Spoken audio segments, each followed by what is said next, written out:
നാം സർദീസിലെ സഭയെക്കുറിച്ചാണ് പഠിച്ചുകൊണ്ടിരുന്നത്. അതിൽ എന്തെങ്കിലും വിശദീകരണങ്ങൾ ഇനിയും ആവശ്യമുണ്ടെങ്കിൽ ചോദിച്ചാട്ടെ, ഇല്ലെങ്കിൽ നമുക്ക് ഫിലദൽഫിയയിലേക്ക് പോകാം.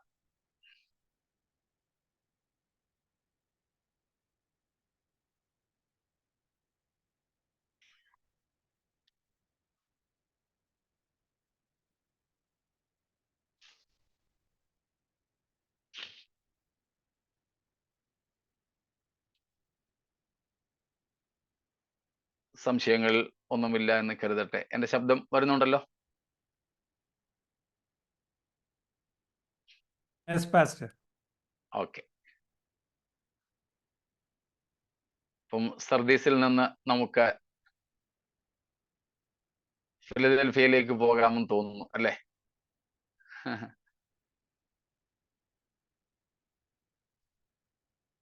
സ്തോത്രം. എന്നാൽ വെളിപ്പാട് പുസ്തകം 3-ാം അധ്യായം 7 മുതൽ 13 വരെയുള്ള വാക്യങ്ങൾ വായിക്കാം. ഫിലദൽഫിയയിലെ സഭയുടെ ദൂതൻ എഴുതുക: വിശുദ്ധനും സത്യവാനും ദാവീദിന്റെ താക്കോലുള്ളവനും ആയി, ആരും അടയ്ക്കാതവണ്ണം തുറക്കുകയും ആരും തുറക്കാതവണ്ണം അടയ്ക്കുകയും ചെയ്യുന്നവൻ അരുളി ചെയ്യുന്നത്: ഞാൻ നിന്റെ പ്രവൃത്തി അറിയുന്നു. ഇത് ഞാൻ നിന്റെ മുമ്പിൽ ഒരു വാതിൽ തുറന്നു വെച്ചിരിക്കുന്നു, അത് ആർക്കും അടച്ചുകൂടാ. നിനക്ക് അല്പമേ ശക്തിയുള്ളൂ, എങ്കിലും നീ എന്റെ വചനം കാത്തു എന്റെ നാമം നിഷേധിച്ചിട്ടില്ല. യഹൂദരല്ലാതിരിക്കെ യഹൂദരെന്ന് കളവായി പറയുന്ന ചിലരെ ഞാൻ സാത്താന്റെ പള്ളിയിൽ നിന്ന് വരുത്തും. അവർ നിന്റെ കാൽക്കൽ വന്ന് നമസ്കരിപ്പാനും ഞാൻ നിന്നെ സ്നേഹിച്ചു എന്ന് അറിവാനും സംഗതി വരുത്തും. സഹിഷ്ണുതയെക്കുറിച്ചുള്ള എന്റെ വചനം നീ കാത്തുകൊണ്ടതിനാൽ ഭൂമിയിൽ വസിക്കുന്നവരെ പരീക്ഷിക്കേണ്ടതിന് ഭൂതലത്തിൽ എങ്ങും വരുവാനുള്ള പരീക്ഷാകാലത്ത് ഞാനും നിന്നെ കാക്കും. ഞാൻ വേഗം വരുന്നു. നിന്റെ കിരീടം ആരും എടുക്കാതിരിപ്പാൻ തക്കവണ്ണം നിനക്കുള്ളത് പിടിച്ചുകൊള്ളുക. ജയിക്കുന്നവനെ ഞാൻ എന്റെ ദൈവത്തിന്റെ ആലയത്തിൽ ഒരു തൂണാക്കും. അവൻ ഒരിക്കലും അവിടെ നിന്ന് പോകുകയില്ല. എന്റെ ദൈവത്തിന്റെ നാമവും എന്റെ ദൈവത്തിന്റെ പക്കൽ നിന്ന് സ്വർഗത്തിൽ നിന്നും തന്നെ ഇറങ്ങുന്ന പുതിയ യെരൂശലേം എന്ന എന്റെ നഗരത്തിന്റെ നാമവും എന്റെ പുതിയ നാമവും ഞാൻ അവന്റെ മേൽ എഴുതും. ആത്മാവ് സഭകളോട് പറയുന്നത് എന്തെന്ന് ചെവിയുള്ളവൻ കേൾക്കട്ടെ. Praise God.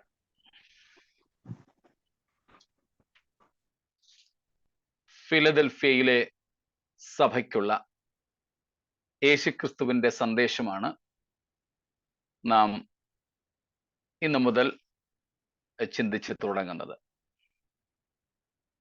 വേഗത്തിൽ, കഴിഞ്ഞ സഭകളെക്കാൾ വേഗത്തിൽ നമുക്ക് പോകാമെന്ന് കരുതുന്നു. കാരണം ഓരോ സഭകളെക്കുറിച്ചും നാം ചിന്തിച്ചു വരുമ്പോൾ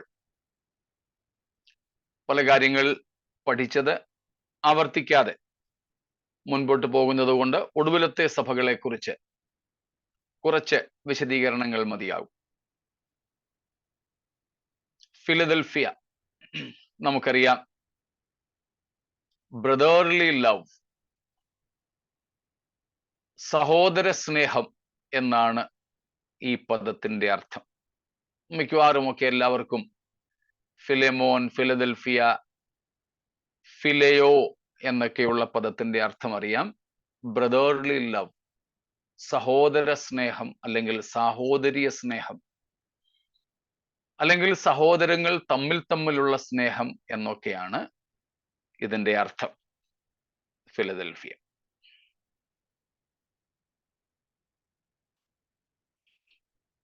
അതിന് കാരണം ഈ പട്ടണം 2nd സെഞ്ച്വറി BC, യേശുക്രിസ്തുവിന്റെ ജനനത്തിന് മുമ്പ് 2-ാം നൂറ്റാണ്ടിൽ പണിയപ്പെട്ട ഒരു പട്ടണമാണ്. കൃത്യമായി പറഞ്ഞാൽ ബിറ്റ്വീൻ 159 and 138 BC. ക്രിസ്തുവിന് മുമ്പ് 159-നും 138-നും ഇടയിൽ പണിയപ്പെട്ട ഒരു നഗരമാണ് ഈ ഫിലദൽഫിയ എന്ന് പറയുന്ന നഗരം. അറ്റാലസ് സെക്കൻഡ്, ATTALUS, അറ്റാലസ് സെക്കൻഡ്, അറ്റാലസ് ദ്വിതീയൻ എന്ന ഭരണകർത്താവിന്റെ കാലത്താണ്, അല്ലെങ്കിൽ അദ്ദേഹമാണ് ഈ പട്ടണം പണിതത്. അറ്റാലസ് ദ്വിതീയൻ അല്ലെങ്കിൽ അറ്റാലസ് സെക്കൻഡ്. അദ്ദേഹം ഈ പട്ടണം പണിതത് തൻ്റെ സഹോദരനോടുള്ള സ്നേഹം നിമിത്തമായിരുന്നു. തൻ്റെ ബ്രദറിന് വേണ്ടിയിട്ട് താൻ പണിത ഒരു പട്ടണമാണ്. അദ്ദേഹത്തിന്റെ പേര് യൂമെനേസ് എന്നായിരുന്നു. യൂമെനേസ്, EUMENES. ഈ അറ്റാലസ് സെക്കൻഡ് എന്ന ചക്രവർത്തിയുടെ സഹോദരന്റെ പേരാണ് ഇയൂമെനേസ്, EUMENES.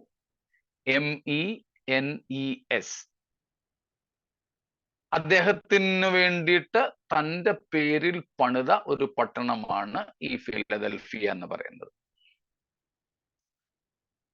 ഈ ഇയൂമെനേസിന്റെ മറ്റൊരു പേരായിരുന്നു ഫിലാദെൽഫോസ് എന്നുള്ളത്. ഫിലാദെൽഫോസ്, ഫിലദൽഫിയയുടെ ഫിലാദെൽഫോസ്, PHILADELPHOS, ഫിലാദെൽഫോസ്, ഫിലാദെൽഫോസ്. അങ്ങനെ ഈ ഇയൂമെനേസ് എന്ന തൻ്റെ സഹോദരൻ ഫിലാദെൽഫോസ് എന്ന പേരിൽ അറിയപ്പെട്ടിരുന്നത് കൊണ്ട് തൻ്റെ പേരിനെ, തൻ്റെ സഹോദരന്റെ പേരിനെ ഓർമ്മ വെക്കുന്നതിന് വേണ്ടി ഈ പട്ടണത്തിന്റെ പേര് ഫിലാദെൽഫിയ എന്നാക്കി. അപ്പോൾ ആ ഫിലദൽഫിയ എന്ന പേരിൽ തന്നെ ഈ അറ്റാലസ് ദ്വിതീയൻ എന്ന ചക്രവർത്തി തൻ്റെ ഫിലാദെൽഫോസ് എന്ന സഹോദരനോടുള്ള സ്നേഹം കൊണ്ട് പണിത് തനിക്ക് നൽകിയ പട്ടണം, തൻ്റെ ഓർമ്മയ്ക്ക് വേണ്ടി, തൻ്റെ പേര് നിലനിർത്താൻ വേണ്ടി പണിത പട്ടണം എന്ന നിലയിലാണ് ഫിലദൽഫിയ അഥവാ സഹോദര സ്നേഹം, ബ്രദർലി ലവ് എന്ന അർത്ഥത്തിൽ ഈ പട്ടണത്തിന് ഈ പേര് വരുന്നത്.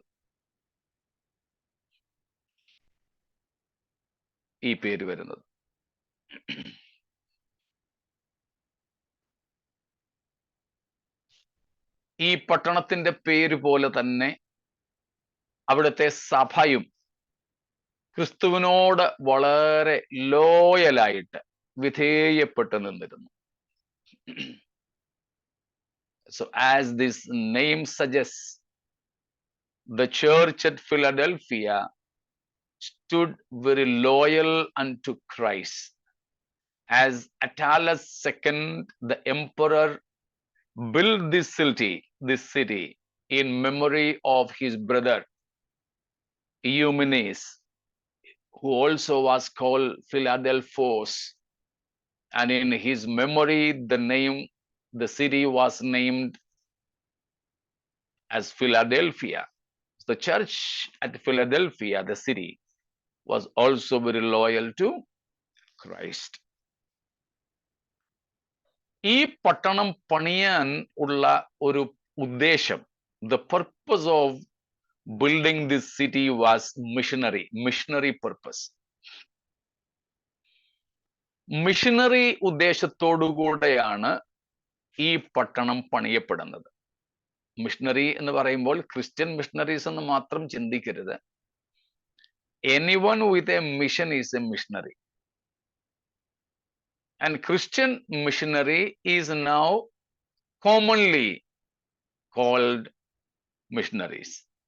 ക്രിസ്ത്യൻസിനെയാണ്, ക്രിസ്തീയ സുവിശേഷകരെയാണ് ഇപ്പോൾ പൊതുവെ മിഷണറിമാർ എന്ന് പറയുന്നത്. ക്രിസ്തീയ പ്രവർത്തനങ്ങളെയാണ് മിഷണറി പ്രവർത്തകർ എന്ന് വിളിക്കുന്നതെങ്കിലും മിഷൻ ഓർ മിഷനറി എന്നുള്ളത് ക്രൈസ്തവ്യം മാത്രമല്ല. ആ അർത്ഥത്തിലാണ് ഇവിടെ പറയുന്നത്. ഒരു മിഷനറി ദൗത്യത്തിന് വേണ്ടിയാണ് ഫിലദൽഫിയ എന്ന പട്ടണത്തെ സമ്രാട്ടുകൾ പണിതത്. അതായത് to become a missionary to neighboring countries, Mysia, Lydia, Phrygia, etc. ഈ പറയപ്പെട്ട മിഷ്യ, ലിദിയ, ഫ്രിഗിയ എന്ന് പറയപ്പെടുന്ന അയൽ രാജ്യങ്ങളിലേക്ക് ഗ്രീക്ക് കൾച്ചർ, യവനായ ഭാഷയും സംസ്കാരവും എത്തിക്കുക, ഈ രാഷ്ട്രങ്ങളെ, മിഷ്യ, ലിദിയ തുടങ്ങിയ രാഷ്ട്രങ്ങളെ ഗ്രീക്ക് വൽക്കരിക്കുക എന്ന ഉദ്ദേശത്തോടുകൂടെയാണ് ഒരു മിഷണറി പട്ടണമായി ഫിലദൽഫിയയെ പണിതത്. അപ്പോൾ അവരുടെ ഉദ്ദേശം ഈ പട്ടണത്തിലൂടെ അയൽ രാജ്യങ്ങളെ ഗ്രീക്ക് സംസ്കാരത്തിലേക്ക് പരിവർത്തനം ചെയ്യുക എന്നുള്ളതായിരുന്നു. ഗ്രീക്ക് സംസ്കാരത്തിലേക്ക് അത് സംഭവിക്കുകയും ചെയ്തു. ഏതാണ്ട് AD 19 by AD 19 BC 159 ഈ പട്ടണം പണിതതെങ്കിലും വർഷങ്ങൾ ചിലതെടുത്തു, 1-2 നൂറ്റാണ്ടുകൾ തന്നെ എടുത്തു. പക്ഷേ AD 19 ഈ പട്ടണങ്ങൾ, ഈ അയൽ രാജ്യങ്ങൾ, മുമ്പേ പറഞ്ഞ മിഷ്യ, ലിഡിയ, ഫ്രിഗിയ തുടങ്ങിയ രാജ്യങ്ങളൊക്കെ തന്നെ ഗ്രീക്ക് സംസ്കാരത്തിന് അടിമകളായി. ഓർക്കണം, ഗ്രീക്കുകാർക്ക് ശേഷമാണ് റോമക്കാര് വന്നത്. പക്ഷേ ഗ്രീക്ക് സാമ്രാജ്യം അസ്തമിച്ചെങ്കിലും സംസ്കാരം നിലനിന്നിരുന്നു. Even though Greeks were overpowered by Romans, the political power has been shifted from Greeks to Romans, but still the culture was Greek. The prominent international language still remained Greek, and the culture also the same. And that's why this happened. റോമക്കാർ അവരുടെ സംസ്കാരം പരത്താനായിട്ട് ശ്രമിച്ചില്ല. പക്ഷേ ഗ്രീക്കുകാര് ഏറ്റവും അധികമായി ചെയ്തത് Greek സാമ്രാജ്യം സ്ഥാപിക്കുക മാത്രമായിരുന്നില്ല, അവരുടെ സംസ്കാരവും കൂടെ അവര് പരത്തി. അതുകൊണ്ടാണ് ഗ്രീക്ക് സാമ്രാജ്യത്തിന്റെ അസ്തമനത്തിന് 300-ൽ പരം വർഷങ്ങൾക്ക് ശേഷമായിട്ടും കൂടെ അപ്പോസ്തോലിക സഭാ കാലയളവിലും ഗ്രീക്ക് ഭാഷ ഏറ്റവും മുന്തിയ നിലയിൽ നിന്നതും പുതിയ നിയമമൊക്കെ ആ ഭാഷയിൽ എഴുതപ്പെട്ടത്. മനസ്സിലാവുന്നുണ്ടോ? യേശുക്രിസ്തുവിന്റെ ജനനത്തിന് ഏതാണ്ട് 300-ൽ പരം വർഷങ്ങൾക്ക് മുൻപ് തന്നെ ഗ്രീക്ക് സാമ്രാജ്യം അസ്തമിച്ചു. അലക്സാണ്ടറിന്റെ ഗ്രീക്ക് സാമ്രാജ്യവും ഇല്ലാതെയായി. റോമക്കാർ ഗ്രീക്കിനെ കീഴ്പ്പെടുത്തി. റോമൻ സാമ്രാജ്യം രാഷ്ട്രീയ നേതൃത്വം റോമയുടെ നേതൃത്വത്തിലാണ് സ്ഥാപിതമായത്. മീൻസ് ആ സമയങ്ങളിൽ ഉണ്ടായിരുന്നത്. ക്രിസ്തുവിന്റെ ജനന സമയത്തും അപ്പോസ്തോലിക സഭാ കാലയളവിലും നമ്മുടെ പുതിയ നിയമ പുസ്തകങ്ങൾ എഴുതപ്പെടുന്ന സമയത്തുമൊക്കെ രാഷ്ട്രീയം റോമ ഗവൺമെന്റിൻ്റെതും സംസ്കാരം ഗ്രീക്കിൻ്റെതും ആയിരുന്നു. അതെല്ലാം ദൈവം സുവിശേഷത്തിന്റെ അഭിവൃദ്ധിക്ക് വേണ്ടി ചെയ്തതാണ്. സ്തോത്രം. അങ്ങനത്തെ ഒരു ഇന്റർനാഷണൽ ഗ്രീക്ക് കൾച്ചർ ഇന്ന് ഇംഗ്ലീഷ് ഭാഷ പോലെ ബ്രിട്ടീഷുകാർ ലോകമെങ്ങും ഭരണം നടത്തിയപ്പോൾ ഇംഗ്ലീഷ് ഇന്റർനാഷണൽ ഭാഷയായിട്ട് മാറിയതല്ലോ. അതുപോലെ ഗ്രീക്കുകാർ കുറച്ച് കാലഘട്ടങ്ങളിലേക്ക് മാത്രമേ, ഏകദേശം 10 വർഷത്തോളം മാത്രമേ അലക്സാണ്ടർ ദ ഗ്രേറ്റ്, മഹാനായ അലക്സാണ്ടർ ഭരണം നടത്തിയുള്ളൂ. എങ്കിൽ കൂടെ ആ 10 കൊല്ലത്തിനകം ഗ്രീക്ക് സംസ്കാരത്തെ അദ്ദേഹം ലോകം മുഴുവനും വ്യാപിപ്പിച്ചു. അതിനെ പിന്നെ മാറ്റാൻ ആർക്കും കഴിഞ്ഞില്ല. അത് സഭയുടെ വളർച്ചയ്ക്കും സുവിശേഷത്തിന്റെ വ്യാപ്തിക്കും നമ്മുടെ പുതിയ നിയമ പുസ്തകങ്ങളുടെ രചനയ്ക്കുമൊക്കെ വേണ്ടി ദൈവം ഒരുക്കിയെടുത്ത ഒരു വഴിയായിരുന്നു എന്ന് ചരിത്രം നമ്മെ പഠിപ്പിക്കുന്നു. സ്തോത്രം. അപ്പോൾ അങ്ങനെ ഗ്രീക്ക് സംസ്കാരം ഈ അയൽ രാജ്യങ്ങളിലേക്ക് പരത്തുവാൻ വേണ്ടിയുള്ള ഉദ്ദേശത്തോടുകൂടെയാണ് ഈ പട്ടണം പണിയപ്പെടുന്നത്. അത് അവര് പ്രാപിച്ചെടുക്കുകയും ചെയ്തു. സ്തോത്രം. പ്രാപിച്ചെടുക്കുകയും ചെയ്തു. ഏതാണ്ട് നമ്മൾ ഈ സിറ്റിയെ കുറിച്ച് പഠിക്കുന്നത് ഈ സഭയുടെ സ്വഭാവവുമായിട്ടും സഭയ്ക്കുള്ള സന്ദേശവുമായിട്ടും ബന്ധമുള്ളത് കൊണ്ടാണ് കേട്ടോ. അതല്ലാതെ ഒരു ചരിത്ര പഠനവും ഭൂമിശാസ്ത്രവും ചരിത്രമൊന്നും അല്ല. സ്തോത്രം. അങ്ങനെ ആരും തെറ്റിദ്ധരിക്കരുത്. സ്തോത്രം. ആദ്യം പേരിന്റെ കാര്യം പറഞ്ഞു, പേരുമായിട്ടുള്ള ബന്ധം നമ്മൾ മനസ്സിലാക്കി. ഇപ്പോൾ ഉദ്ദേശത്തെ പറ്റിയാ പറയുന്നത്, ഈ പട്ടണത്തിന്റെ ഉദ്ദേശത്തെ പറ്റി. ഈ പട്ടണം പണിയപ്പെട്ടത് as a missionary city to take the Greek language and culture to the neighboring countries, and that purpose was fulfilled. എന്തിനാ നമ്മൾ അത് ചിന്തിച്ചത്? in the same way the Philadelphia church or church at Philadelphia also was supposed to be missionary in nature. സ്തോത്രം. Missionary in nature. നോക്കണേ, അതിന്റെ 7ഉം 8ഉം വാക്യങ്ങളൊന്ന് വായിച്ചു ഒന്നും കൂടെ ഈ പശ്ചാത്തലത്തിൽ. ഫിലദൽഫിയയിലെ സഭയുടെ ദൂതൻ എഴുതുക, വിശുദ്ധനും സത്യവാനും ദാവീദിന്റെ താക്കോലുള്ളവനുമായി ആരും അടയ്ക്കാതെ വണ്ണം തുറക്കുകയും ആരും തുറക്കാതെ വണ്ണം അടയ്ക്കുകയും ചെയ്യുന്നവൻ അരുളി ചെയ്യുന്നത്, ഞാൻ നിന്റെ പ്രവൃത്തി അറിയുന്നു. ഇതാ, ഞാൻ നിന്റെ മുമ്പിൽ ഒരു വാതിൽ തുറന്നു വെച്ചിരിക്കുന്നു, അത് ആർക്കും അടച്ചുകൂടാ. നിനക്ക് അല്പമേ ശക്തിയുള്ളൂ എങ്കിലും നീ എന്റെ വചനം കാത്തു, എന്റെ നാമം നിഷേധിച്ചിട്ടില്ല.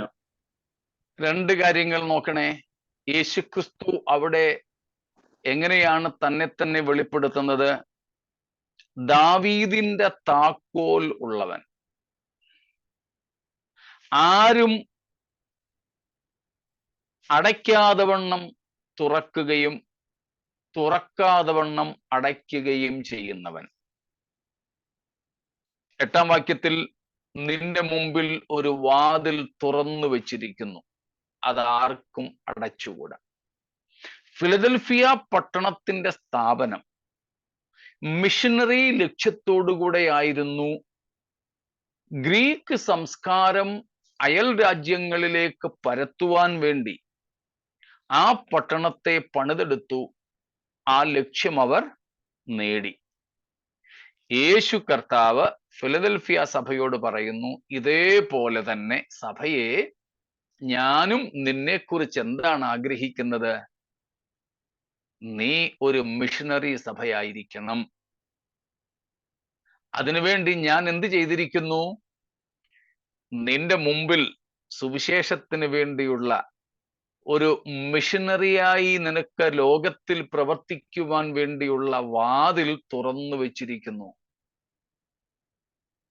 സ്തോത്രം. ഞാൻ ദാവീദിന്റെ താക്കോലുള്ളവനാണ്.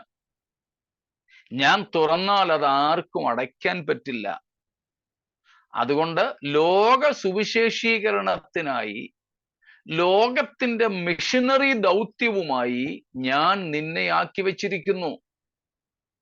അതുകൊണ്ട് ഫിലദൽഫിയയിലുള്ള സഭയെ നീ എൻ്റെ നാമം സർവ ലോകത്തിലും പ്രസിദ്ധമാക്കണം. കണ്ടോ, പട്ടണത്തിന്റെ പ്രകൃതവുമായി സഭയ്ക്ക് എന്തൊരു ബന്ധമാണെന്ന്. സ്തോത്രം. Following me? So Christ is telling this church that you are supposed to be a missionary church to the world, as the city of Philadelphia was a missionary city to carry out missionary responsibility to the neighboring countries, and they influenced the neighbors by the Greek culture and fulfilled the purpose of their mission. So also you are supposed to be a missionary church for the world, and therefore I have kept a door open before you to enter through or to go through to the whole world, to evangelize, to missionarize the world.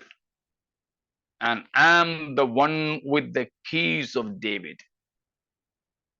ഞാൻ തുറന്നാൽ ആർക്കും അടയ്ക്കാൻ പറ്റില്ല. അങ്ങനെയുള്ള ഒരു വാതിൽ ഞാൻ നിന്റെ മുമ്പിൽ തുറന്നു വെച്ചിരിക്കുക. നിന്റെ അല്പമായ ബലത്തെക്കുറിച്ചൊന്നും, നിനക്ക് ഒത്തിരി ഇല്ലാത്ത ബലത്തെക്കുറിച്ചും നീ ആകുലപ്പെടേണ്ട.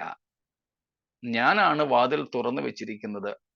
അതുകൊണ്ട് അത് ആർക്കും അടച്ചുകൂടാ. കണ്ടോ അതിൻ്റെ ആ സന്ദേശങ്ങളുടെ വളരെ എന്താണ് പറയുന്നത്, അടുത്ത ബന്ധം. സ്തോത്രം. So a new missionary opportunity, a new message. If this city was to carry out the message of phileo or philos, brotherly love, but church, you have to take out the message not of mere phileos, but of agape. Philadelphia പട്ടണം സാഹോദര്യ സ്നേഹത്തിന്റെ, ഫിലിയോസിന്റെ വക്താവായിട്ടാണ് നിൽക്കുന്നതെങ്കിൽ, ഫിലദൽഫിയയിലെ സഭയായ നിനക്ക് കേവലം സഹോദര സ്നേഹത്തെ പറ്റി അല്ല, മറിച്ച് അഗാപ്പേ love, ദൈവസ്നേഹത്തെ കുറിച്ചാണ് ലോകത്തോട് വിളിച്ചു പറയേണ്ടത്. The city Philadelphia witnesses brotherly love, phileo. Philadelphia പട്ടണം സഹോദര സ്നേഹത്തിന്റെ സാക്ഷ്യപത്രമാണെങ്കിൽ, ഫിലദൽഫിയയിലെ സഭയോ അഗാപ്പേ സ്നേഹത്തിന്റെ സാക്ഷ്യം വഹിക്കേണ്ടിയിരുന്നു. അഗാപ്പേ സ്നേഹം നമുക്കറിയാമല്ലോ, വിശദീകരിക്കേണ്ടതില്ലല്ലോ. സ്തോത്രം. ദൈവത്തിന്റെ സ്നേഹം, സാക്രിഫിഷ്യൽ ലവ്, ത്യാഗോജ്വലമായ സ്നേഹം. സ്തോത്രം. Love that loves by giving, കൊടുത്തുകൊണ്ടുള്ള സ്നേഹം. ലവ് ടു ഗിവ്, കൊടുക്കാനുള്ള സ്നേഹം. മറ്റെല്ലാ സ്നേഹവും എടുക്കാനുള്ള സ്നേഹമാണെങ്കിൽ, ദൈവത്തിന്റെ സ്നേഹം കൊടുക്കാനുള്ള സ്നേഹമാണ്. മറ്റെല്ലാ സ്നേഹവും എടുത്തുകൊണ്ടുള്ള സ്നേഹമാണെങ്കിൽ, ദൈവത്തിന്റെ സ്നേഹം കൊടുത്തുകൊണ്ടുള്ള സ്നേഹമാണ്. സ്തോത്രം. മനസ്സിലാവുന്നുണ്ടല്ലോ? സ്തോത്രം. മാതാപിതാക്കൾ പോലും മക്കളെ സ്നേഹിക്കുന്നത് എന്തോ കേൾക്കാമല്ലോ. അവരെ സ്നേഹിക്കുമെന്നും പറഞ്ഞു. ഓക്കെ. മാതാപിതാക്കൾ പോലും മക്കളെ സ്നേഹിക്കുന്നത് വയസ്സുകാലത്ത് അവര് നമുക്ക് സഹായമാകുമെന്നും പറഞ്ഞു. അതുകൊണ്ട് ചിലരൊക്കെ പറയാറുണ്ട്, ഞാനും മക്കളോട് പറയാറുണ്ട്, മോനെ, ഇപ്പം പപ്പായും മമ്മിയൊക്കെ നിങ്ങളെ ശുശ്രൂഷിക്കുന്നത് പോലെ നിങ്ങളെ വലുതായി പപ്പായും മമ്മിയൊക്കെ വയസ്സാകുമ്പോൾ ഞങ്ങളെ നിങ്ങൾ നോക്കണം കേട്ടോ എന്നൊക്കെ മക്കളോട് ഞാൻ തന്നെ ഉപദേശിക്കാറുണ്ട്. അങ്ങനെ ചെയ്യാൻ പപ്പ എന്നൊക്കെ പറയും. അപ്പം മാതാപിതാക്കൾക്ക് മക്കളോടുള്ള സ്നേഹം പോലും തിരിച്ചെന്തെങ്കിലും കിട്ടണം എന്നുള്ള സ്നേഹമാണ്. അപ്പൊ മനുഷ്യന്റെ മുഴുവൻ സ്നേഹവും അങ്ങനെ തന്നെയാണ്. പക്ഷേ വ്യത്യസ്തമാണ് അഗാപ്പെ, ദൈവത്തിന്റെ സ്നേഹം. ദൈവത്തിന്റെ സ്നേഹം വ്യത്യസ്തമാണ്.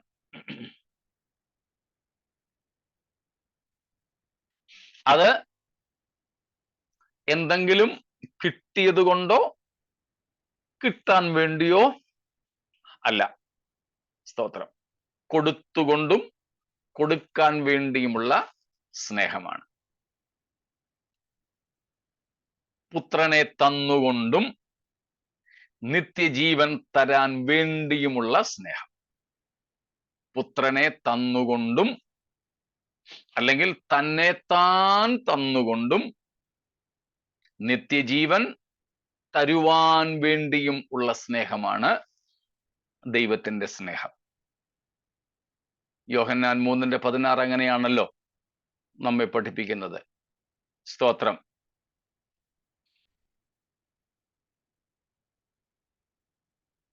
തൻ്റെ ഏകജാതനായ പുത്രനിൽ വിശ്വസിക്കുന്ന ആരും ഏവനും നശിച്ചു പോകാതെ നിത്യജീവൻ പ്രാപിക്കേണ്ടതിന്, അപ്പോൾ നിത്യജീവൻ തരേണ്ടതിന് എന്ത് ചെയ്തു?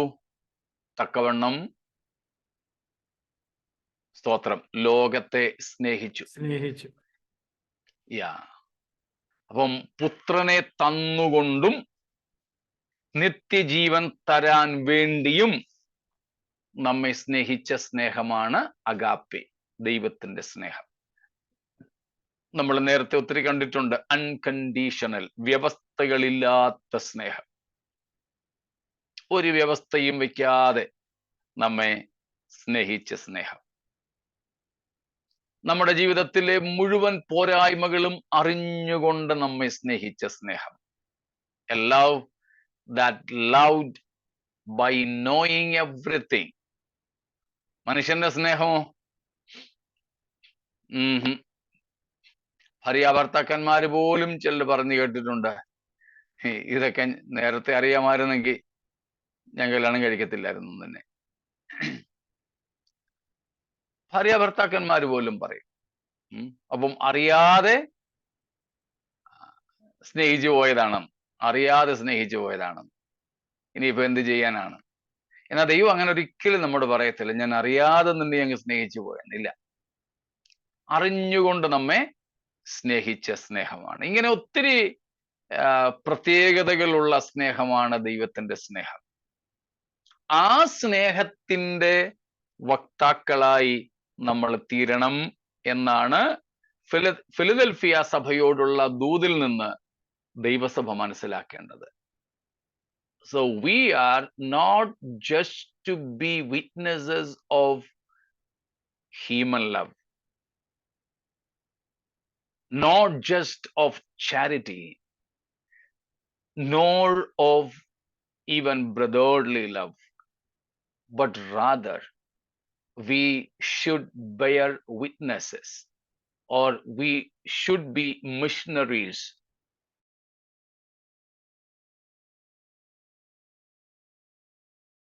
agape love, the incomparable love of God, the sacrificial love to give, love by giving, unconditional love. Praise God. All-knowing love that loved us, knowing everything about us. Love never regrets. ഒരിക്കലും പശ്ചാത്തപിക്കാത്ത സ്നേഹമാണ് agape love. ഞാൻ ഇവളെ സ്നേഹിച്ചു പോയല്ലോ എന്ന് പശ്ചാത്തപിക്കാത്ത ഒരു സ്നേഹം. സ്തോത്രം. ആ സ്നേഹത്താൽ നമ്മെ സ്നേഹിച്ച ദൈവത്തിന്റെ സ്നേഹത്തെ ലോകത്തോട് വിളിച്ചറിയിക്കുക സഭയുടെ ഏറ്റവും വലിയ ദൗത്യമാണത്. This is the utmost mission of the church. സ്തോത്രം. Mission of the church. we are the church is with a mission. സഭ ഈ ലോകത്തിലായിരിക്കുന്നത് ഒരു ദൗത്യ നിർവഹണത്തിന് വേണ്ടിയാണ്. ആ ദൗത്യം എന്ന് പറയുന്നത് സ്തോത്രം ലോകത്തോട് ദൈവസ്നേഹത്തെ അറിയിക്കുക എന്നതാണ്.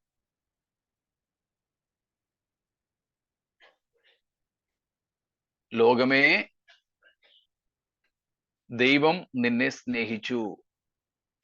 ലോകമേ, ദൈവം നിന്നെ സ്നേഹിക്കുന്നു എന്ന സന്ദേശം അറിയിക്കുക. സ്തോത്രം. ഡോക്ടർ ബില്ലി ഗ്രഹാമിന്റെ വാക്കുകൾ ഞാൻ പലയിടങ്ങളിലും സുവിശേഷ പ്രഘോഷണത്തിൽ പറയാറുണ്ട്. ഡോക്ടർ ബില്ലി ഗ്രഹാം പറഞ്ഞത്, when the Son of God was hanging, bleeding and dying and crying without a loud voice, God turned his back to him. God the Father, even at this point, turning to the world, he was shouting that, "Oh world, I love you even at this cost." സ്തോത്രം. മനസ്സിലാവുന്നുണ്ടോ? Praise God.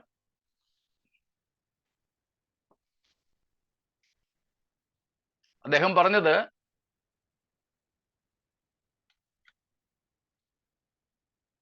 യേശുക്രിസ്തു ദൈവപുത്രൻ Calvary ക്രൂശിൽ, എന്നൊന്ന് charger connect ചെയ്തോട്ടെ ഒരു നിമിഷം.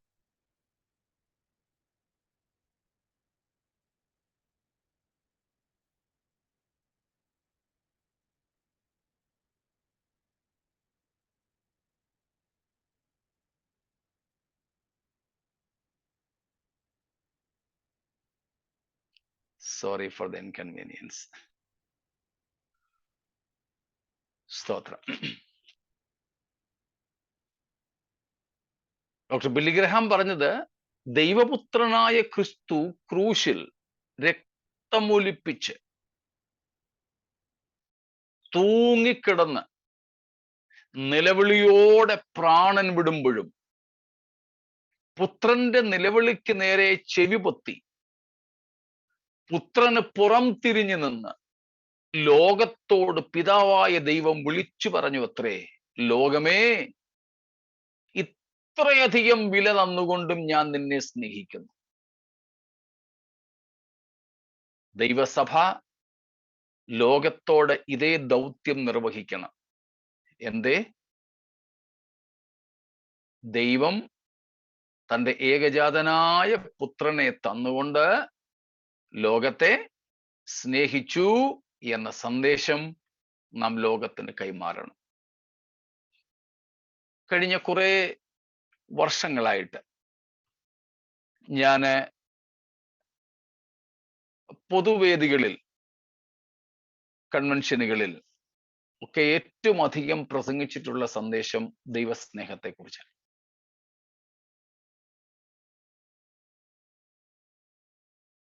ഈ കഴിഞ്ഞ കുറെ വർഷങ്ങളായിട്ട്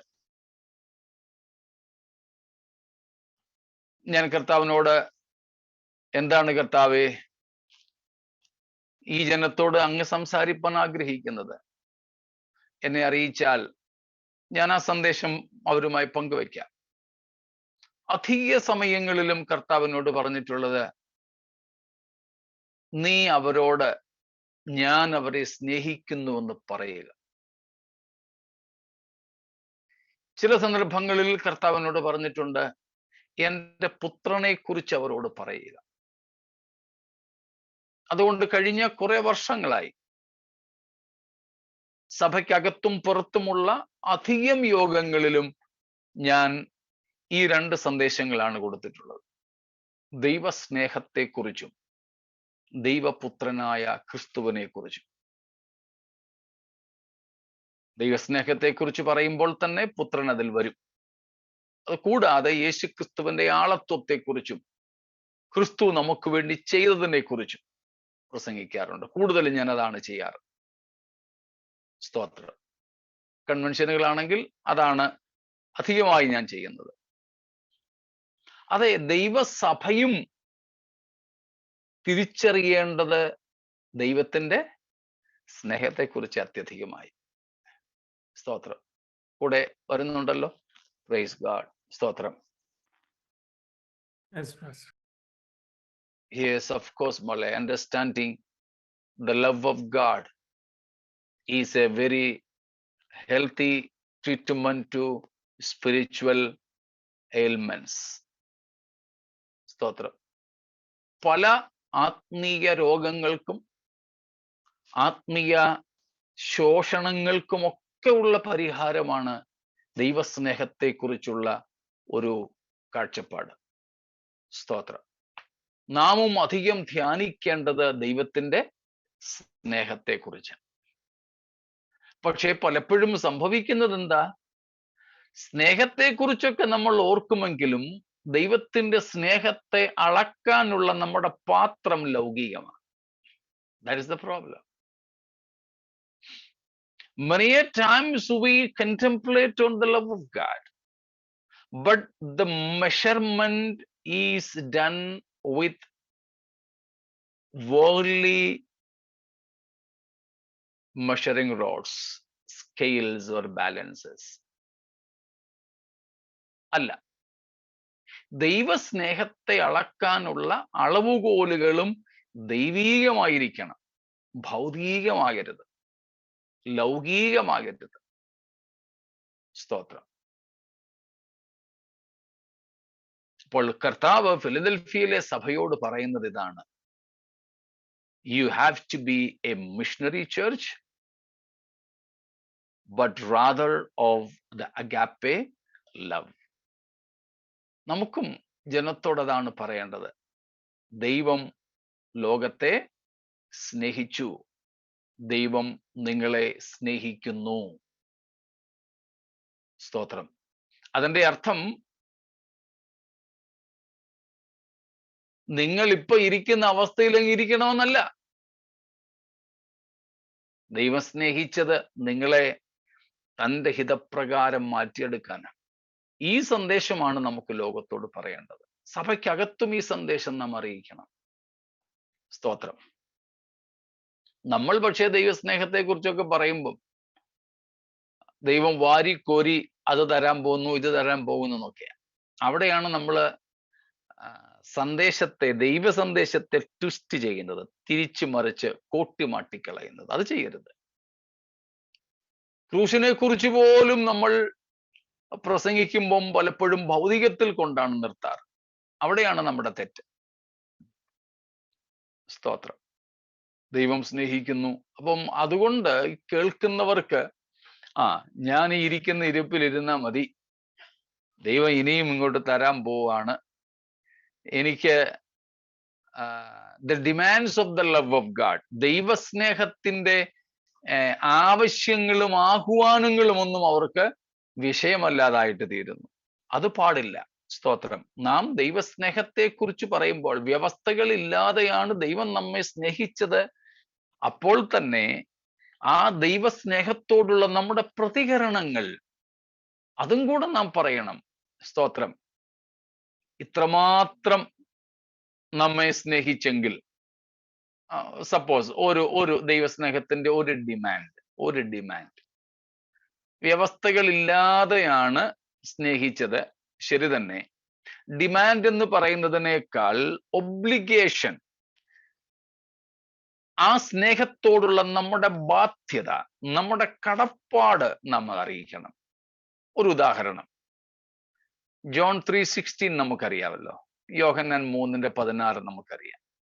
1 യോഹന്നാൻ 3:16. 1 John 3:16. അവൻ നമുക്ക് വേണ്ടി തന്റെ പ്രാണനെ വെച്ചു കൊടുത്തതിനാൽ നാം സ്നേഹമെന്ത് എന്ന് അറിഞ്ഞിരിക്കുന്നു. നാമും സഹോദരന്മാർക്ക് വേണ്ടി പ്രാണനെ വെച്ചുകൊടുക്കേണ്ടതാകുന്നു. So it's not a demand actually, but an obligation of Lord's love, God's love.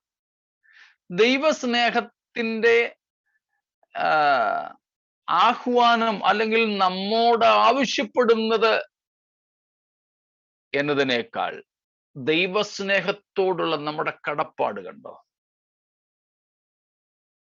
ദൈവസ്നേഹം തൻ്റെ ജീവനെ നമുക്ക് വേണ്ടി വെച്ചു തന്ന സ്നേഹമാണെങ്കിൽ ആ സ്നേഹം നമ്മിൽ വരുമ്പോൾ നാം എന്ത് ചെയ്യും? നമ്മുടെ സഹോദരന്മാർക്ക് വേണ്ടി അല്ലെങ്കിൽ മറ്റുള്ളവർക്ക് വേണ്ടി നാം നമ്മുടെ ജീവനെ വെച്ചു കൊടുക്കും. 4:19 നോക്കിക്കേ. 4:19. അവൻ ആദ്യം നമ്മെ സ്നേഹിച്ചതുകൊണ്ട് നാം സ്നേഹിക്കുന്നു. Again, it is obligation of the love of God, agape love. ദൈവസ്നേഹത്തിന്റെ മറ്റൊരു കടപ്പാടാണിത്. സ്തോത്രം. എന്താ? ആദ്യം ദൈവം നമ്മെ സ്നേഹിച്ചു, അതുകൊണ്ട് നമ്മൾ തിരിച്ച് ദൈവത്തെയും സ്നേഹിക്കുക. വ്യവസ്ഥകളില്ല ഈ സ്നേഹത്തിന് എന്ന് വെച്ച് തോന്നിയതുപോലെ ജീവിക്കുക എന്നുള്ളതാണോ? ദൈവം സ്നേഹിച്ചു, ഈ പരുവത്തിലല്ലേ സ്നേഹിച്ചത്, ദൈവം സ്നേഹിച്ച് അതേ പരുവത്തിൽ തന്നെ അങ്ങ് ജീവിക്കാമെന്നുള്ളതല്ല. ദൈവം ഈ അവസ്ഥയിൽ നമ്മെ സ്നേഹിച്ചത് കൊണ്ട് നാം ദൈവ ഇഷ്ടത്തിനൊത്ത് ആയിത്തീരുക എന്നുള്ള ഒരു വലിയ ബാധ്യത നമുക്കുണ്ട്. ഇത് നാം ലോകത്തെ അറിയിക്കണം. ദൈവസഭയുടെ ഈ ലോകത്തിൽ പാർക്കുമ്പോഴുള്ള ദൗത്യമാണിത്. This is the mission of the church.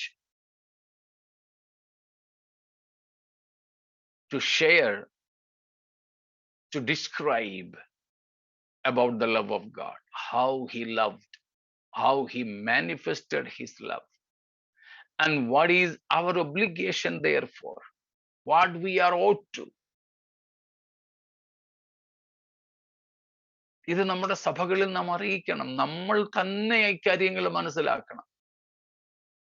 നമ്മൾ ഇതേപ്പറ്റി ചിന്തിക്കണം, ധ്യാനിക്കണം. സ്തോത്രം. അതാണ് ഫിലദൽഫിയോട് കർത്താവ് പറയുന്നത്. സ്തോത്രം. ഇത്രയും കാര്യങ്ങളിൽ എന്തെങ്കിലും മറ്റ് വിശദീകരണങ്ങൾ വേണമോ?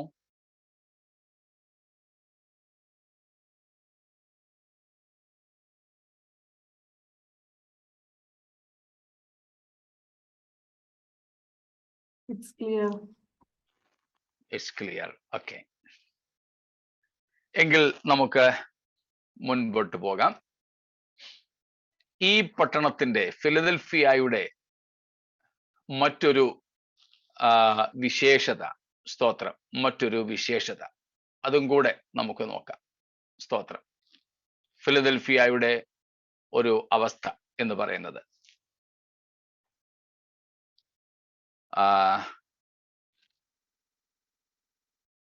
ബേൺഡ് ലാൻഡ്, കത്തിക്കരിഞ്ഞ ഒരു പ്രദേശം എന്നറിയപ്പെടുന്ന ഒരു വക്കിലാണ്, ഒരു പീഠഭൂമിയിൽ, ഒരു സമഭൂമിയിലാണ് ഈ പട്ടണം നിലനിന്നിരുന്നത്. This was on the edge of a plain called the burned city. അതിനെ ഗ്രീക്കിൽ വിളിക്കുന്നത് കാറ്റാകേകൗമേനെ എന്നാണ്. KATAKEUMENE.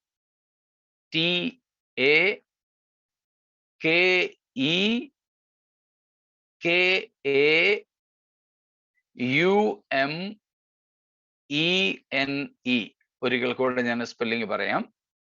കാറ്റ, KATA, കേകൗമേനെ, KE ഒറ്റ വാക്കാണ്. KATA KE KAU MENE. കാറ്റ കെ കൗമേനെ. അതിന്റെ അർത്ഥമാണ് the burned land. So this was the name of a plain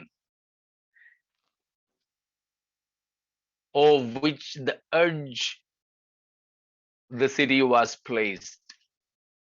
ഈ പട്ടണം നിലനിന്നിരുന്നത് ഈ കാറ്റാക്കെ കൗമേനെ എന്ന് പറയപ്പെടുന്ന ഒരു സമഭൂമിയുടെ വക്കിലാണ്. And that plain was a great volcanic plain.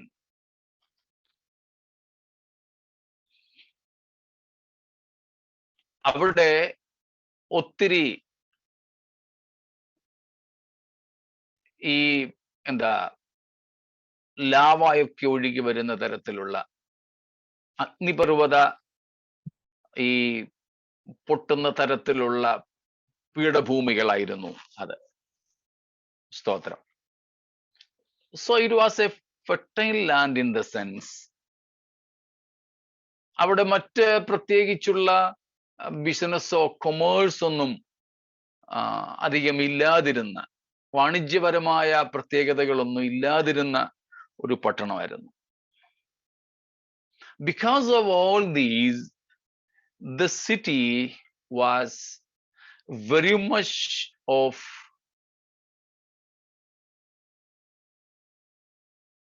earthquake subjected. വളരെയധികം ഭൂകമ്പങ്ങൾ ഉണ്ടാകാൻ ഇടയുള്ള, ഭൂകമ്പങ്ങൾക്ക് അടിപ്പെട്ട് നശിച്ചു പോയിട്ടുള്ള ഒരു പട്ടണവും കൂടെയാണിത്. There were frequent earthquakes in this city. A severe one was happened in AD 17. അതിഭയങ്കരമായ പട്ടണത്തെ ഇല്ലാതാക്കുന്ന തരത്തിലെ ഒരു ഭൂകമ്പം AD 17 സംഭവിച്ചു. കൂടാതെ തുടർമാനമായ തുടർചലനങ്ങൾക്ക് വിധേയപ്പെട്ട ഒരു പട്ടണമായിരുന്നു ഇത്. അതുകൊണ്ട് തന്നെ വലിയ പോപ്പുലേഷൻ, ആൾതാമസമൊന്നും ഒത്തിരി അധികമായിട്ടില്ലാത്ത ഒരു പട്ടണം. കാരണം ഭൂകമ്പങ്ങൾ കൊണ്ട് ജനങ്ങൾ ആ പട്ടണം ഒഴിഞ്ഞു പോയിക്കൊണ്ടേയിരുന്നു.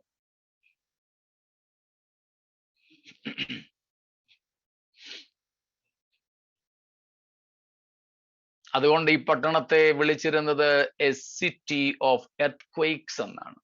ഭൂകമ്പങ്ങളുടെ പട്ടണം എന്ന് ഈ പട്ടണത്തെ വിളിച്ചിരുന്നു.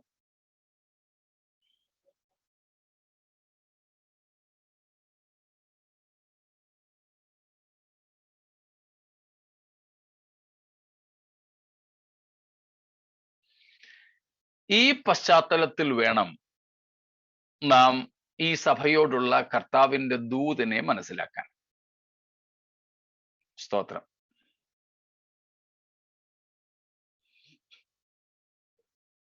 പന്ത്രണ്ടാമത്തെ വാക്യം ഒന്ന് വായിച്ചോളൂ. Verse number 12. ജയിക്കുന്നവനെ ഞാൻ എന്റെ ദൈവത്തിന്റെ ആലയത്തിൽ ഒരു തൂണാക്കും. അവർ ഒരിക്കലും അവിടെ നിന്ന് പോകയില്ല. എന്റെ ദൈവത്തിന്റെ നാമവും എന്റെ ദൈവത്തിന്റെ പക്കൽ നിന്ന് സ്വർഗത്തിൽ നിന്ന് തന്നെ ഇറങ്ങുന്ന പുതിയ യെരൂശലേം എന്ന എന്റെ ദൈവത്തിൻ നഗരത്തിന്റെ നാമവും എന്റെ പുതിയ നാമവും ഞാൻ അവന്റെ മേൽ എഴുതും.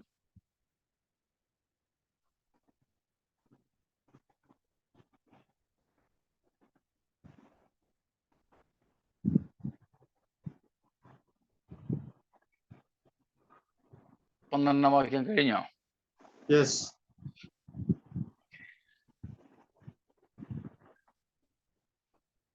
അവിടെ നാം വായിക്കുന്നു, കർത്താവ് പറയുകയാണ്, ജയിക്കുന്നവനെ ഞാൻ എൻ്റെ ദൈവത്തിന്റെ ആലയത്തിൽ ഒരു തൂണാക്കും.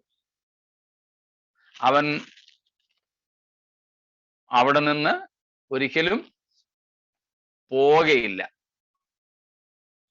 ഫിലദൽഫിയയിലെ പട്ടണം ഭൂകമ്പങ്ങളുടെ തുടർ ചലനങ്ങൾക്ക് വിധേയപ്പെട്ട് ആൾക്കാർ ഒഴിഞ്ഞുപോയിക്കൊണ്ടിരുന്ന ഒരു പട്ടണം. എന്നാൽ കർത്താവ് പറയുകയാണ്, അതിന് വിപരീതമായി നിങ്ങൾ പാർക്കുന്ന പട്ടണത്തിന്, അതിൻ്റെ സ്വഭാവത്തിന് വിപരീതമായി ഞാൻ നിങ്ങൾക്കൊരു വാഗ്ദത്തം തരിക. എന്താ? ഒരു പുതിയ നഗരം, ഒരു പുതിയ യെരുശലേം. ആ പട്ടണം ഈ ഫിലദൽഫിയ പോലെയാണോ? അല്ല. അവിടെ പ്രകമ്പനങ്ങളില്ല, ഇളക്കിമറിച്ചിലുകളില്ല. അവിടെ സുസ്ഥിരവാസമുണ്ട്. നിങ്ങളുടെ പട്ടണത്തിൽ നിന്ന് ആൾക്കാര് പ്രാണരക്ഷാർത്ഥം ഒഴിഞ്ഞു പോകുന്നത് പോലെ എൻ്റെ ദൈവത്തിൻ്റെ ആലയത്തിൽ നിന്ന് ആരും ഒഴിഞ്ഞു പോകില്ല. സ്തോത്രം. എബ്രായ ലേഖനകർത്താവ് പറയുന്നത് പോലെ ഇളകാത്ത രാജ്യം പ്രാപിക്കുന്നത് കൊണ്ട് നമുക്ക് ലഭിപ്പാൻ പോകുന്ന രാജ്യം ഇളകാത്ത രാജ്യമാണ്. സ്തോത്രം. ഇളകാത്ത രാജ്യമാണ്. Praise God. സ്തോത്രം. ആ ഇളകാത്ത രാജ്യം നാം 12-ാം അധ്യായത്തിന്റെ 26 തൊട്ട്, എബ്രായർ 12:26, ഹീബ്രൂസ് 12:26 following.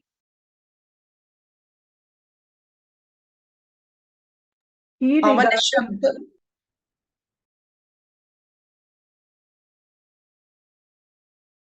വായിച്ച At that time, his voice shook the earth, but now he has promised, once more I will shake not only the earth, but also the heavens. Yeah, continue please. The words once more indicate the removing of what can be shaken, that is, created things, so that what cannot be shaken may remain. Therefore, since we are receiving a kingdom that cannot be shaken, let us be thankful and so worship God acceptably with reverence and awe. Man. ഒരു കാര്യമേ നമ്മൾ എടുക്കുന്നുള്ളൂ. Everything is shaken or shakable. ഭൂമിയും ആകാശവും കരയും കടലും എല്ലാം ഇളകിപ്പോകുന്നതാണ്. ഫിലദൽഫിയക്കാരോടും പറയുന്നു, നിങ്ങളുടെ പട്ടണവും ഇളകിപ്പോകുന്നതാണ്. പക്ഷേ ഞാൻ നിങ്ങൾക്ക് വേണ്ടി ഒരുക്കുന്ന പട്ടണമോ മാറ്റമില്ല. Unshakeable, immovable, A permanent building, not even a temporary tent, but a building. സ്തോത്ര. അപ്പോൾ അതാണ് ഈ പട്ടണത്തിന്റെ ഈ സ്വഭാവങ്ങളെ കുറിച്ചും നാം ചിന്തിച്ചത്. അപ്പോൾ 3 പ്രധാന കാര്യങ്ങൾ നാം പട്ടണത്തെ പറ്റി ചിന്തിച്ചു. അതിൻ്റെ പേര്, 2 അതിൻ്റെ ദൗത്യം, 3 ആ പട്ടണത്തിന്റെ സ്വഭാവം. 3 മനസ്സിലായല്ലോ. അതിന് ഈ 3 കാര്യങ്ങൾ നമ്മൾ പഠിച്ചതിന് ഫിലദൽഫിയ സഭയോടുള്ള കർത്താവിന്റെ സന്ദേശത്തിനുള്ള അർത്ഥവും മനസ്സിലായല്ലോ. സ്തോത്രം. ഇനി ഒരു കാര്യവും കൂടെ പറഞ്ഞ് ആ ഭാഗം നമുക്ക് നിർത്താം. അതായത് നമ്മളിപ്പോൾ പറഞ്ഞു, ഭൂകമ്പങ്ങൾ ഒന്നിനു പുറകെ ഒന്നായി ധാരാളം ഉണ്ടായിട്ടുണ്ട്. പ്രത്യേകിച്ച് AD 17 ഒരു വലിയ ഭൂകമ്പം സംഭവിച്ചു. അങ്ങനെ പട്ടണം പല പ്രാവശ്യം നാമാവശേഷമായിട്ടുണ്ട്. Many times because of these earthquakes, series of earthquakes, the city was destroyed. അങ്ങനെ തകർക്കപ്പെട്ടതിന് ശേഷവും ഈ പട്ടണത്തെ പണിതാണ്, വീണ്ടും പണിതെടുത്താണ് പലരും മുൻപോട്ട് വന്നത്. അതിൽ ടൈബീരിയസ് സീസർ, തിബരിയാസ് കൈസർ നമുക്കറിയാം. തിബരിയാസ് കൈസർ AD 17 ഈ ഭൂകമ്പത്തിന് ശേഷം ഈ പട്ടണത്തെ പണിതെടുത്ത മനുഷ്യനാണ്. റോമൻ ചക്രവർത്തിയായിരുന്ന ബൈബിളിൽ നമുക്ക് കാണാൻ പറ്റുന്നുണ്ട്, തിബരിയാസ് കൈസർ. അദ്ദേഹം ഈ പട്ടണത്തെ പണിതെടുത്തിട്ട് ഈ പട്ടണത്തിന് ഒരു പുതിയ പേര് കൊടുത്തു. നിയോസിസേറിയ എന്ന ഒരു പുതിയ പേര്. എന്ന് പറഞ്ഞാൽ the new city of Caesar. Caesarea അഥവാ കൈസരിയ നമ്മൾ അറിയാമല്ലോ, കൈസരിയ. അപ്പോൾ പുതിയ കൈസരിയ എന്ന പേരാണ് തിബരിയാസ് കൈസർ ഈ പട്ടണത്തിന് കൊടുത്തത്. പട്ടണത്തെ പണിതെടുത്തിട്ട് ഫിലദൽഫിയ എന്ന പേര് മാറ്റി. എന്നിട്ട് പുതിയ കൈസരിയ, കൈസറിന്റെ പുതിയ നഗരം എന്ന് അതിന് പേര് കൊടുത്തു. നിയോസിസേറിയ എന്ന പേര്. സീസർ, കൈസർ, സിസേറിയ, കൈസരിയ. പുതിയ. സ്തോത്രം. പക്ഷേ കർത്താവ് അവരോട് പറഞ്ഞത് എന്താ? പഴയ പേര് തന്നെ ഫിലദൽഫിയ കൊടുത്തിട്ട് പറഞ്ഞു, ഞാൻ നിങ്ങൾക്ക് ഒരു പുതിയ പട്ടണം തരാൻ പോവാം. എന്താ അതിന്റെ പേര്? Not new Caesarea but new Jerusalem. സ്തോത്രം. കർത്താവ് പറഞ്ഞു, ഈ പട്ടണത്തെ പിന്നെയും പുതുക്കി പണിതിട്ട്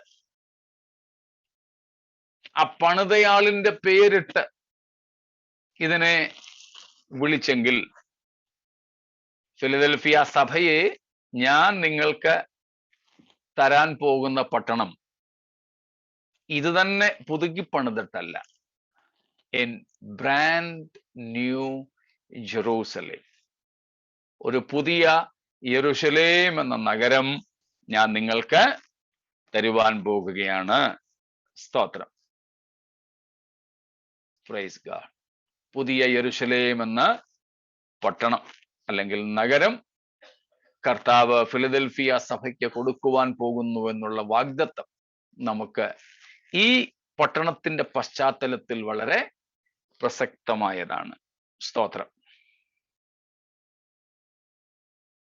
അതുമായി ബന്ധപ്പെട്ട് ചരിത്രം ഒരു കാര്യവും കൂടെ പറയുന്നുണ്ട്. പിന്നീട് ഇങ്ങോട്ട് വന്നപ്പോൾ വെസ്പേഷ്യൻ ചക്രവർത്തിയുടെ കാലത്ത്, നമ്മുടെ അപ്പോസ്തോലിക കാലത്താണത്, ക്രിസ്തുവിന്റെ പുനരുത്ഥാനത്തിനും ഒക്കെ ശേഷം വന്ന ഒരു ചക്രവർത്തിയാണ് വെസ്പേഷ്യൻ. വെസ്പേഷ്യൻ ചക്രവർത്തിയുടെ കാലത്ത് അദ്ദേഹം ഇതിന്റെ പേര് വീണ്ടും തിരുത്തി,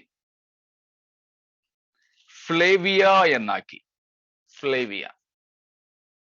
സ്തോത്രം. ഫ്ലേവിയ. അത് അദ്ദേഹത്തിന്റെ കുടുംബപ്പേരായിരുന്നു. ഫ്ലേവിയ എന്ന് പറയുന്നത് ഈ വെസ്പേഷ്യന്റെ കുടുംബപ്പേരാ. അപ്പൊ അത് വെച്ചുകൊണ്ട് അയാൾ, ഈ വെസ്പേഷ്യൻ ചക്രവർത്തി തന്റെ പേരിൽ ഈ പട്ടണത്തെയാക്കി. ഫ്ലേവിയ. FLAVIA. പെൺകുട്ടികളുടെ പേരൊക്കെ ഉണ്ടെന്ന്. ഫ്ലേവിയ. നമ്മുടെ കൂട്ടത്തിലും ഒരു മോളെ ഫ്ലേവിയ ഉണ്ട്. ഫ്ലേവിയയുടെ അർത്ഥം ഗോൾഡൻ എന്നാണ്. ഗോൾഡൻ, സുവർണം. യെല്ലോ ഹെയർ, മഞ്ഞ മുടിക്കാരുത്തി എന്നൊക്കെയാണ് അതിന്റെ അർത്ഥം. Golden or yellow hair.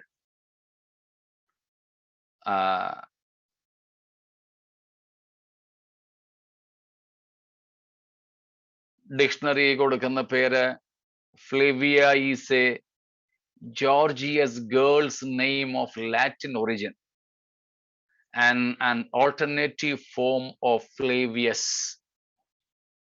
Flavius എന്നുള്ളതായിരുന്നു ഈ വെസ്പേഷ്യൻ ചക്രവർത്തിയുടെ കുടുംബപ്പേര്. സ്തോത്രം. എന്നാൽ ഈ പശ്ചാത്തലത്തിൽ നിന്നുകൊണ്ട് കർത്താവ് പറയുന്നത്, ജയിക്കുന്ന സഭയ്ക്ക് കർത്താവ് പുതിയ യെരുശലേം എന്ന പേര്, സ്തോത്രം, കൊടുക്കുമെന്ന്. ന്യൂ നെയിം, ഒരു പുതിയ പേരും കൊടുക്കും എന്ന് നമ്മൾ കാണുന്നു. സ്തോത്രം. എൻ്റെ പുതിയ നാമവും ഞാൻ അവരുടെ മേൽ എഴുതും. 12-ാം വാക്യത്തിന്റെ അവസാന ഭാഗത്ത് കാണുന്നുണ്ട്.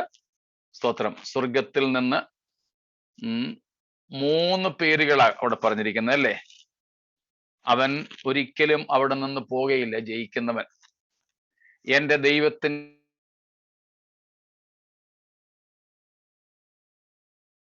ഇറങ്ങുന്ന പുതിയ യെരുശലേം എന്ന എന്റെ നഗരത്തിന്റെ നാമം 3, എന്റെ പുതിയ നാമവും ഞാൻ അവന്റെ മേൽ എഴുതും. സ്തോത്രം. 3 പുതിയ പേരുകൾ.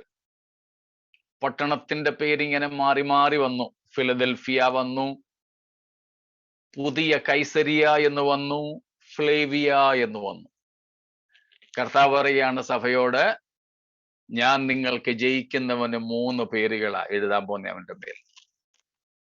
എന്റെ ദൈവത്തിന്റെ പേരെഴുതും, പുതിയ യെരുശലേം എന്ന ദൈവത്തിന്റെ നഗരത്തിന്റെ പേരെഴുതും, എന്റെ പുതിയ പേരും ഞാൻ എഴുതും. സ്തോത്രം. അപ്പോൾ ആ പട്ടണത്തിന്റെ പശ്ചാത്തലവുമായി ഈ സന്ദേശത്തിന് എന്തടുത്ത ബന്ധമാണെന്ന് നോക്കിക്കേ. അതെ, ഈ ഫിലദൽഫിയയിലെ പശ്ചാത്തലത്തിൽ നമുക്കും ഏറെ പ്രത്യാശിക്കുവാനായിട്ട് വകയുണ്ട്. 3 കാര്യങ്ങൾ അല്ലെ, 4 കാര്യങ്ങൾ നമ്മൾ ഇപ്പോൾ ചിന്തിച്ചു. അതിന്റെ പേര്, 2 ഉദ്ദേശം, 3 അവിടുത്തെ അവസ്ഥ, 4 മാറി മാറി വന്ന പേരുകൾ. ഈ 4 കാര്യങ്ങളും സഭയോടുള്ള ബന്ധത്തിൽ അതിന്റെ അർത്ഥങ്ങളുമാണ് നാം ചിന്തിച്ചത്. സ്തോത്രം. പട്ടണത്തെക്കുറിച്ചുള്ള ഒരു പൊതുപഠനം ഇത്രയും കൊണ്ട് നമുക്ക് അവസാനിപ്പിക്കാം. ഇത്രയും കാര്യങ്ങളിൽ എന്തെങ്കിലും സംശയം ഉണ്ടെങ്കിൽ ചോദിച്ചാട്ടെ.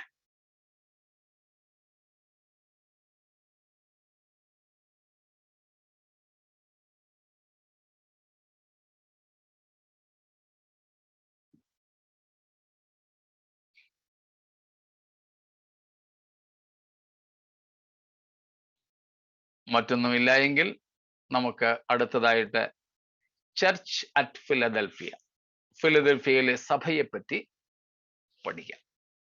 സ്തോത്രം. ഇപ്പോൾ തുടങ്ങിയാൽ അത് തീരത്തില്ല എന്നതുകൊണ്ട്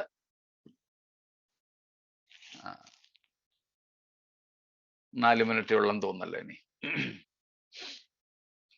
എങ്ങും എത്തില്ല എന്നതുകൊണ്ട് നമുക്കത് അടുത്ത ക്ലാസ്സിലേക്ക് മാറ്റിവെക്കാം, കർത്താവ് വന്നില്ല എങ്കിൽ.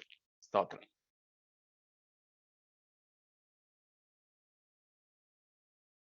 ഫിലദൽഫിയയിലെ സഭയെക്കുറിച്ച് നമുക്കറിയാം.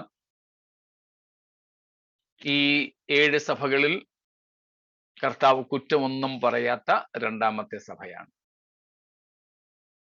നാമും അതുപോലെ തന്നെ ആകുവാൻ നമുക്ക് നമ്മെ തന്നെ സമർപ്പിക്കാം.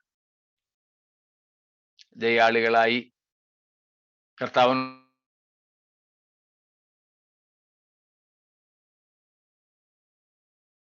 വാഴുവാൻ ദൈവം നമ്മെ ഒരുക്കട്ടെ, കർത്താവ് നമ്മെ സഹായിക്കുമാറാകട്ടെ എന്ന് പ്രാർത്ഥിച്ച്, സ്തോത്രം, നമുക്ക് ഇന്ന് ഇവിടെ നിർത്താം. ദൈവമായ കർത്താവ് നമ്മെ ഈ വചനങ്ങളാൽ അനുഗ്രഹിക്കുമാറാകട്ടെ.